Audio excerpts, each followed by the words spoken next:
Welcome to IPL analysis. IPL 2026లో Sunrisers Hyderabad కీలక పోరుకు సిద్ధమైపోయింది.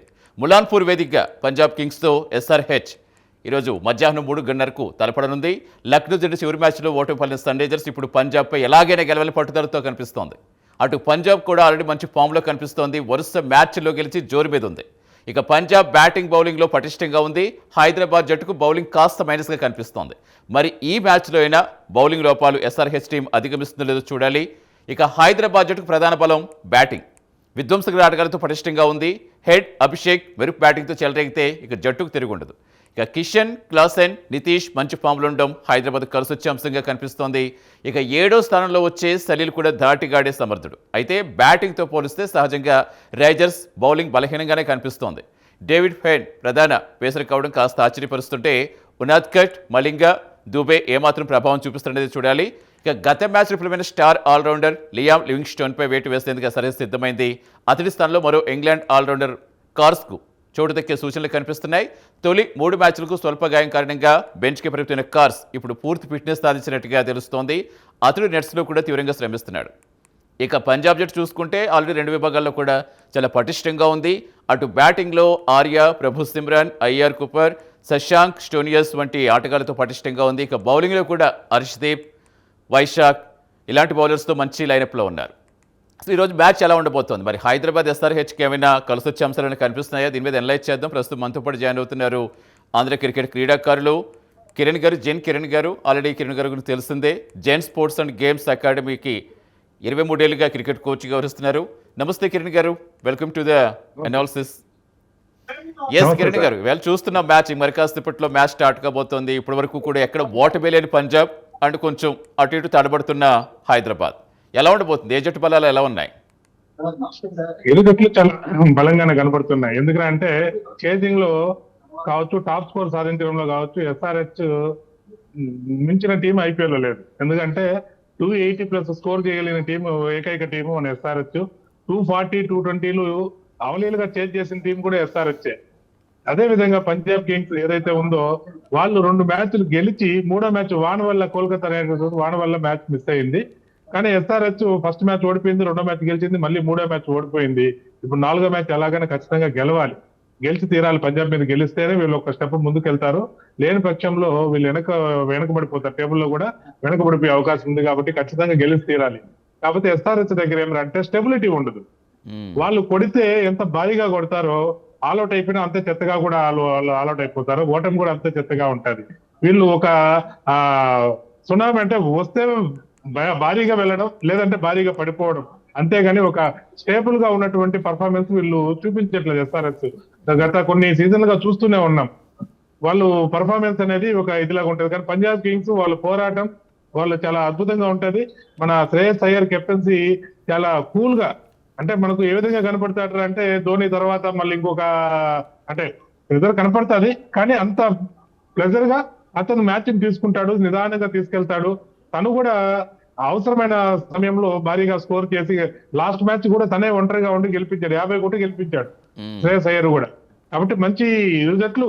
నిన్నటి మ్యాచ్ మనం ఏ విధంగా అనుకున్నామో 180 కొడితే చాలా టఫ్ గా ఉంటది అనుకున్నాం. 181 చేసి చేయడానికి ఎంత శ్రమ పడాల్సి వస్తుందో చూడండి. అదే విధంగా ఈ మ్యాచ్ కూడా మంచి రసవత్తరంగా ఉంటది. మ్యాచ్ కూడా ప్రేక్షకులు బాగా ఎంజాయ్ చేస్తారు. ఈ మ్యాచ్ కిరణ్ గారు ఏమన్నా మార్పులు చేసే అవకాశం ఉందనుకోవచ్చా? ముఖ్యంగా ఎస్ఆర్హెచ్ జట్టులో ఎవరైనా సభ్యులు 1 or 2 చేస్తారని అనుకుంటున్నా. ఎందుకంటే పర్ఫార్మెన్స్ కూడా చూసుకోవాలి. వాళ్ళు ఖచ్చితంగా టేబుల్ ముందుకు వెళ్ళాలి. కాబట్టి ఖచ్చితంగా రిజర్వ్ బెంచ్ లో చాలా స్ట్రాంగ్ ప్లేయర్స్ ఉన్నారు. కాబట్టి వాళ్ళు కూడా చూడాల్సి వస్తుంది. ఏంటి పరిస్థితి, వాళ్ళ మెంటల్ కండిషన్ ఎట్లుంది, వాళ్ళ ఫామ్ లో ఉన్నారా లేదన్నది కూడా చెక్ చేయాలి. కాబట్టి ఖచ్చితంగా 1 or 2 చేంజెస్ జరుగుతుందని నేను ఖచ్చితంగా అనుకుంటున్నా. చేంజ్ జరుగుతుంది, తీరుతుంది. చేస్తేనే వాళ్ళకు మంచిది, ఎస్ఆర్హెచ్ కూడా మంచి అవకాశం ఉంటుంది. అంటే కిరణ్ గారు, జనరల్గా పిచ్ కూడా చాలా దీంట్లో కీరోల్ పోషిస్తే ఇప్పుడు ముల్లన్పూర్ పిచ్ అంటే దేనికి అనుకోలేం? బ్యాటింగ్ బౌలింగ్ ముందు టాస్ గెలిచిన వాళ్ళు ఏది తీసుకుంటే వాళ్ళకి అడ్వాంటేజ్ అవుతుంది? ఖచ్చితంగా ఈ రోజు టాస్ గెలిచిన వాళ్ళు నాకు తెలిసి బ్యాటింగ్ తీసుకుంటారు అనుకుంటున్నా.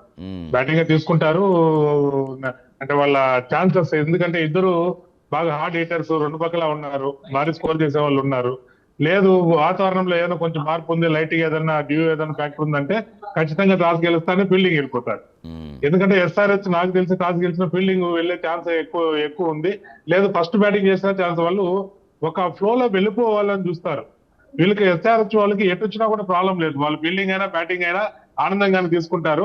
అయితే పంజాబ్ కింగ్స్ మాత్రం ఫీల్డింగ్ తీసుకొని కట్టడి చేసి దాన్ని చేజ్ చేయాలనే ఆలోచనలోనే పంజాబ్ కింగ్స్ ఖచ్చితంగా వెళ్తాది.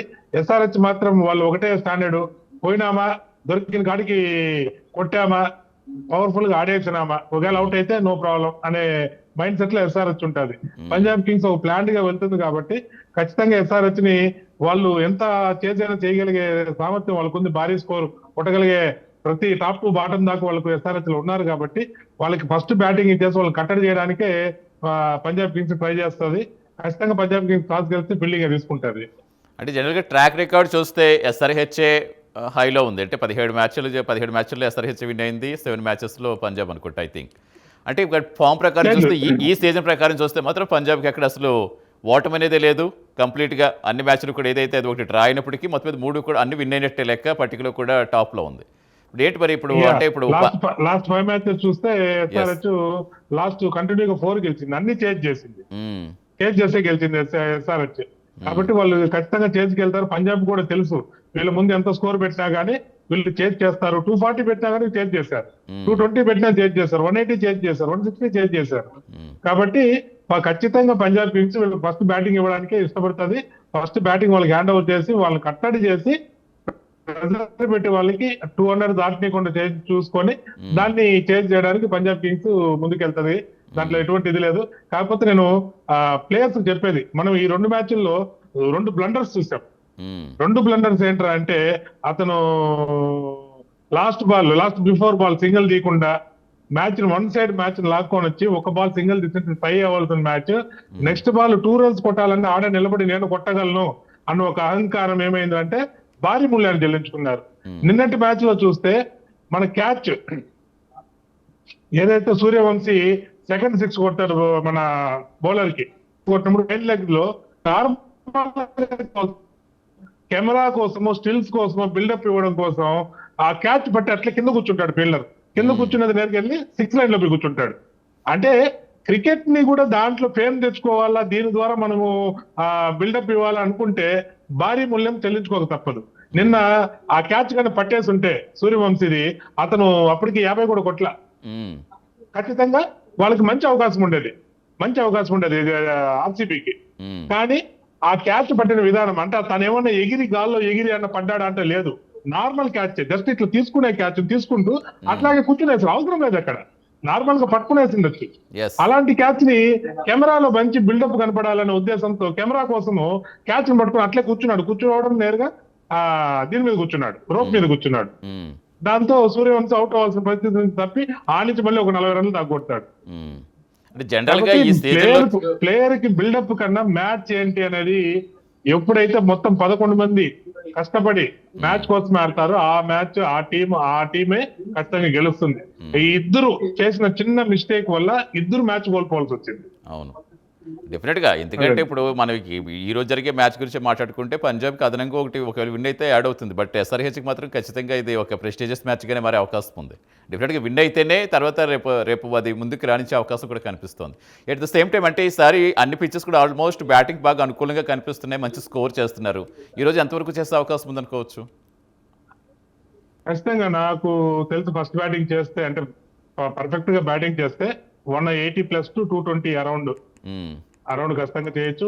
మన ఓపెనర్ ఏమన్నా మంచి ఫామ్ లోకి వచ్చేసారంటే ఎస్ఆర్హెచ్ లో తగులుకున్నాడు అంటే 230, 240 కూడా వచ్చే అవకాశం ఉంది. నాకు తెలుసు ఈ పిచ్ ప్రకారం ఈ 180 to 220 అంటే 190, 210 అరౌండ్ ఈ మధ్యలోనే వస్తుంది. దానికన్నా అయితే భారీగా పోదు. బౌలింగ్ గానే ఫస్ట్ మంచి కంట్రోల్ గా కానీ చేయగలిగితే ఒక 170 లోపల, అంటే వీళ్ళ టార్గెట్ ఎట్టుంటది అంటే పంజాబ్ వాళ్ళ ప్లానింగ్ 170 లోపలే కట్టడి చేయాలని వాళ్ళు తీసుకుంటారు. కానీ ఆ బౌలర్ యొక్క మెంటల్ కండిషన్ మీద ఆధారపడి ఉంటుంది. ఆ బౌలర్ బరిలోకి దిగినప్పుడు ఆ ఫీల్డర్ బౌలర్ యొక్క కాన్ఫిడెన్స్ లెవెల్ ఎట్లుంటాదో అనే దాన్ని బట్టి అతను వేసే length and line and length ఆధారపడి ఉంటుంది. ఆ లైన్ అండ్ లెంత్ గా కాన్ఫిడెన్స్ గా ఫస్ట్ 2-3 ఓవర్లు పడ్డాయంటే పవర్ ప్లేలో యొక్క 50 రన్లు లోపలే, ఒక 50 లోపల పవర్ ప్లేలో ఉంటే గన ఖచ్చితంగా 170, 180 దాటదు స్కోరు. 60 దాటేసిందంటే పవర్ ప్లే 180 ప్లస్ వెళ్ళిపోతుంది. 50 లోపలే కన్నా పవర్ ప్లే లో స్కోర్ ఉంటే 180 లోపల ఉంటది. 60 దాటిందంటే 180 ప్లస్ పోతుంది ఖచ్చితంగా. ఆ పవర్ ప్లే అనేది డిసైడ్ చేస్తుంది ఆ టీమ్ కి ఆ జోష్ ఎంత వరకు అనేది. ఎస్, చూద్దాం కిరణ్ గారు మరి ఏమవుతుంది. ఎందుకంటే ఆల్రెడీ మనం చూస్తాం పంజాబ్ రెండింటిలోనూ కూడా మంచి ఫామ్లో ఉంది. అటు బ్యాటింగ్ బౌలింగ్ పటిష్టంగా కనిపిస్తోంది. ఎస్ఆర్హెచ్ కూడా బౌలింగ్లో ఇంకాస్త బలపడితే డెఫినెట్గా టఫ్ ఫైట్ వస్తుందని అనుకోవచ్చు. Yes, thank you thanks for joining. SRH కి ఏమరా అంటే ప్రెజర్ ఉంది, ప్రెజర్ పెడతారు. యాజమాన్యం ప్రెజర్ తో పాటు వాళ్ళకు ఆ సెల్ఫ్ ఐడెంటిఫికేషన్ కావాలి. అంటే సెల్ఫ్ హీరో అవే రెక్టిఫై చేసుకుంటే ఎస్ అవి రెక్టిఫై చేసుకుంటే తపన లేనప్పుడే ఆ ప్లేయర్ ఆ రోజు ఖచ్చితంగా ఆడతాడు. ఆ తపన ఉంటే ఖచ్చితంగా ఆ ప్లేయర్ కి డ్యామేజ్ జరుగుతుంది. చూద్దాం అవన్నీ రెక్టిఫై చేసుకుని మరి ఈ రోజు మ్యాచ్ని డెఫినెట్గా విజేతలకు చేరుస్తారని చూద్దాం. థ్యాంక్ యూ కిరణ్ గారు, థ్యాంక్స్ ఫర్ జాయినింగ్ అండి. ఇది వాళ్ళ ఐపీఎల్ అనాలిసిస్.